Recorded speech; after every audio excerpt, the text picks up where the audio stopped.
Well, good afternoon, nonfiction branders. It's me, DP Knudten, with another edition of IMNSHOW, the show in which I share my not-so-humble opinion about something that's going on in the advertising, marketing, or branding world that I think is worth bringing to your attention. And what happened last night is I was going through looking at my blog roll, all the people I follow, and I stumbled upon two consecutive posts on John Gruber's blog, his very great blog, Daring Fireball.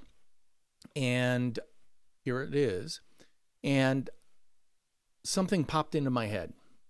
And I want to take you through it because the first thing I read was about Apple announcing its brand new AirPods Max, which for an Apple guy like me is like, whoa, those are cool. Those are swanky. And then it also linked to a video, and that's actually what I want to show you. And I'm going to get my head out of the way so you can see it in all its glory. Just watch this.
Okay, now all the Apple haters out there are going to go nuts on this, saying that it does what Apple does best, and that is marketing.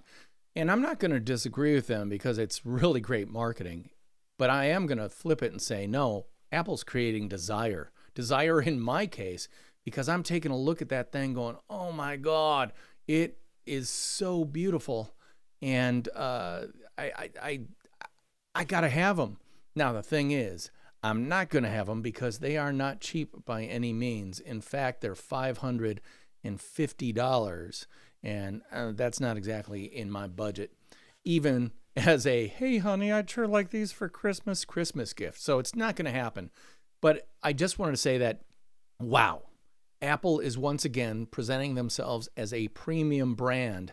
And how does this relate to what I really want to talk about today, the idea of premium versus perish, or premium or perish, in that you better go premium or you're going to perish? Well, because the perish part of this is coming at you right now in the form of this blog post. Immediately underneath it, LG tired of losing money on phones. LG Electronics said on Monday it had reorganized its mobile phone division to increase outsourcing of its low to mid-end smartphones, which analysts said represent an attempt to cut costs and compete with Chinese rivals. And John Gruber goes on to say, 22 consecutive quarters means every single quarter for 5.5 years. When LG last turned a profit selling phones in a quarter, the current iPhone was iPhone 6. iPhone 6. We're now on iPhone 12. So for half the lifetime of iPhone, LG has been competing but not making money on phones. Well, that's because they're in the Android space. And in the Android space, they are constantly besieged by people who want to undercut them and lower price. And you can see the pricing pressure there is to bring it down. Meanwhile, Apple exists at an entirely different level based on its brand premium. It can charge and get a premium because it's perceived in the marketplace to be a premium brand. And I'm sorry, that commercial that I showed you is about as sexy a luxury brand commercial as you can put out there.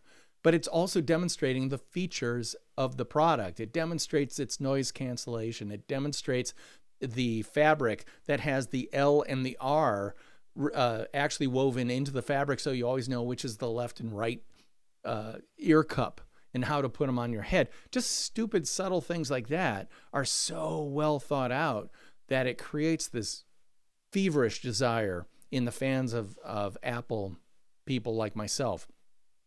And Apple's doing something they understood a long time ago. We can't compete at the bottom end. We can't go for bottom feeders. We need to exist someplace else. And so they went to the premium brand tier. And so I truly believe that branding has got to be about premium, with the possible exception of Walmart, which they've branded themselves as low prices every day. They've made it very clear where they sit. Anyway, two interesting stories that relate interestingly together. LG getting out of the handset market because they can't make a profit, and Apple going into a market that competes with one of their products, Beats. Remember Beats headphones? They still are an Apple company, but they're bringing in a product that is going to compete directly with that for people who care more about fantastic audio sound than the Beats brand experience, which is all about pumping up the bass, if you ask me, in my not so humble opinion. And that's what IMNSHOW is all about. And that's what you just heard, my not so humble opinion. I'm DP Knudten for the Nonfiction Brand Podcast. Check it out wherever you get your fine podcasts for free. This week's episode is episode number 120 with Kate Toon of the Kate Toon of Goodness companies down in Sydney, Australia. Her Stay Tuned Inc. stable of properties, companies, sub-brands, etc. She's a fantastic person and a really great guest. I hope you'll check it out wherever you get your fine podcasts for free. That's it from me today. I will see you later. But until then, theme music, take us on out.